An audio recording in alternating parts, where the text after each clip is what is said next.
know, my passion, I'm very passionate about things. I'm very passionate about my causes. So that would be the LGBT fight. You know, I'm not asking for a special lane in EDSA. I'm asking for equal rights.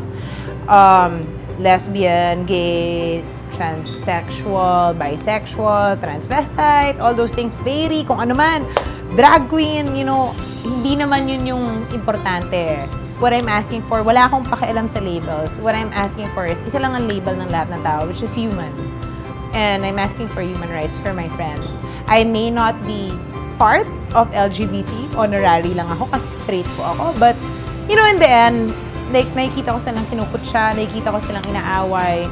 And I think it's important na even straight people, babae, lalaki, kung sino man, stand up for their rights. So, I'm very passionate about fighting for those causes because, you know, I learned so much from them. And I think a lot of people should learn from them too. Well, with everything I do naman in life, I really follow my heart.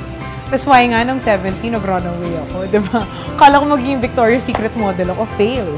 But I guess I learned a lot of things from that. Divine is raised by gays.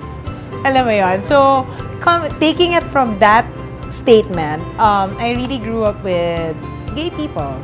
So, parang hindi man ako bakla, tomboy, pero I see their fight every day. And I think they really show human strength. A fighter is someone who believes passionately about things, passionately about concept, and is willing to say something. Iba kasi yung naniniwala ka na wala kang sinasabi. Iba rin yung may ginagawa ka. Nikon helped me by helping my fight because I get to document things. I get to show them how funny my friends are, how responsible they are without even explaining anything, without putting things into words. All I have to do is just put a video, put a picture.